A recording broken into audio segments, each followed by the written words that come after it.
هو احنا ليه بنقع في الحب؟ ليه بنقع في الحب؟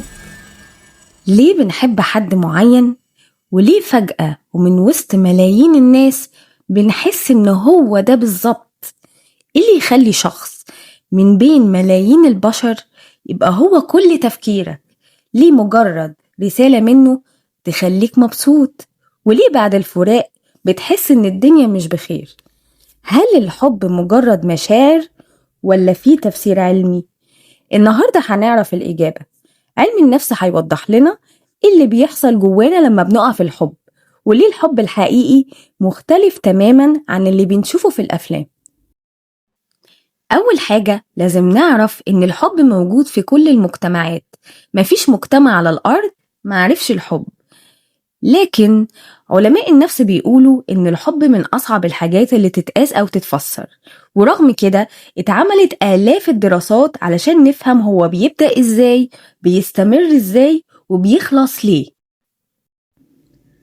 كتير من الدراسات بتثبت إن الرجالة أغلب الوقت بيقعوا في الحب أسرع، ولكن الستات بيكونوا أكتر حرصا وعقلانية وهم بياخدوا القرار إنهم يدخلوا في علاقة. اللطيف إن الدراسات بتقول إن الديناميكيات النفسية بتبقى واحدة عند كل البشر بغض النظر عن الاختلاف. من علماء النفس اللي اتكلموا عن الحب عالم النفس الأمريكي روبرت ستيرنبرج، قال إن الحب عامل زي المثلث وليه 3 أضلاع أو عناصر أساسية. أول عنصر هو الألفة، إنك تحس بالأمان، تعرف تحكي، تبقى على طبيعتك، تحس إن في حد فاهمك. تاني ضلع هو الشغف، وده الانجذاب، الإثارة، الاشتياق، وكل المشاعر القوية اللي بنحس بيها في بداية العلاقة. الضلع التالت هو الالتزام بمعنى القرار، إنك تختار تكمل حتى لما تبقى الحياة صعبة. ستيرنبرج كمان قال كل علاقة فيها نسب مختلفة من ال3 دول، ولو عنصر ناقص نوع الحب بيتغير، ممكن يبقى إعجاب، ممكن يبقى صداقة، وممكن يبقى الحب الكامل لما ال3 أضلاع بيجتمعوا مع بعض. ليه بنختار أشخاص معينين؟ هنا بتيجي واحدة من أشهر نظريات علم النفس، وهي نظرية التعلق اللي قدمها جون بولبي عالم النفس الشهير، وطورها بعد كده سيندي هازن وفيليب شيفر عشان يفسروا العلاقات العاطفية بين الكبار. النظرية دي اتذكرت برضو في واحد من أكبر المراجع لعلم النفس، وهو Psychology Applied to Modern Life. الفكرة ببساطة إن الطريقة اللي اتعلمنا بيها الأمان وإحنا صغيرين بتأثر على طريقة تفكيرنا وإحنا كبار. في ناس بتحب وهي مطمنة، في ناس بتخاف جدا من الهجر، وفي ناس كل ما حد يقرب تبعد. لكن أهم رسالة إن أسلوب التعلق مش حكم نهائي، الإنسان يقدر يتغير ويتعلم يبني علاقة صحية مع الوقت. هل الحب بيفضل بنفس القوة؟ الإجابة لأ، ودي حاجة طبيعية جدا. أول العلاقة بيكون في شغف قوي جدا، لكن مع مرور الوقت الشغف بيبدأ يهدى. ده مش معناه إن الحب انتهى، بالعكس، العلاقة الصحية بيتحول فيها الحب من انبهار شديد إلى حب أكتر هدوء، في ثقة، احتواء واستقرار. يعني الحب الحقيقي مش بيختفي، هو بس بيبقى ناضج أكتر. طب ليه العلاقات بتفشل؟ أكتر الأسباب لفشل العلاقات هم ال4 اللي هنتكلم عليهم دلوقتي. أول حاجة الاستعجال، إن الناس تلتزم بعلاقة قبل ما يعرفوا بعض كويس. تاني سبب عدم القدرة إنهم يحلوا خلافاتهم، كل علاقة فيها مشاكل، لكن الفرق في طريقة التعامل مع المشكلة.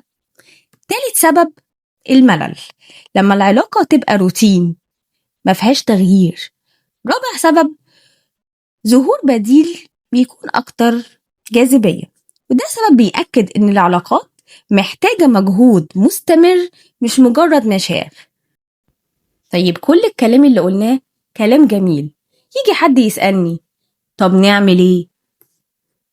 علم النفس بيقول قبل ما تدور على الشخص المناسب اسأل نفسك، هل أنا مستعد أكون شريك؟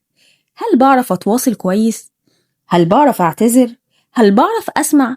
هل عندي حياة خاصة بيا ولا أنا مستني شخص يخليني سعيد؟ وهنا أحب أوضح نقطة مهمة، ودي هتخلي علاقاتنا صحية أكتر، إننا نعرف أنواع الحب المختلفة. كتاب مشهور جدا اسمه لغات الحب الخمسة أو The Five Love Languages للدكتور جيري تشيبمان. الكتاب بيقول إن الناس بتعبر عن الحب بطرق مختلفة، في اللي بيحب بالمحادثة والكلام، في اللي بيحب يقضي وقت معين مع شريكه، وفي اللي بيعبر بالمساعدة، وفي بالهدايا، وفي بالتلامس. حتى لو النموذج ده مش نظرية علمية رئيسية، ناس كتير لقت إنه بيساعدهم إن هم يفهموا شريك حياتهم ويتواصلوا معاه بشكل أفضل. ويمكن من الحاجات المهمة اللي حابة أقولها إن الحب مش مقتصر بس على الشريك، لأ، في حب الأم والأب والصديق، كمان حب الحيوانات، حب الخير، حب النفس، وفي كمان الحب الغير مشروط والحب اللي بيديك دعم من غير شروط ولا مقابل. وساعات النوع ده هو ده اللي بينقذ الإنسان. في النهاية أحب أقول لو الثلاث أضلاع بتوع الحب اكتملوا كده احنا بنتكلم في علاقة صحية طيبة.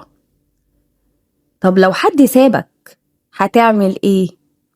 افتكر إن نهاية العلاقة مش نهاية حياتك، الحب ده تجربة مش شهادة على قيمتك انت، وأفضل علاقة هتبنيها طول عمرك هي علاقتك بنفسك، لأن الشخص اللي بيعرف يحب نفسه بطريقة صحية بيعرف يحب غيره من غير تعلق مؤذي ومن غير خوف ومن غير ما يضيع نفسه.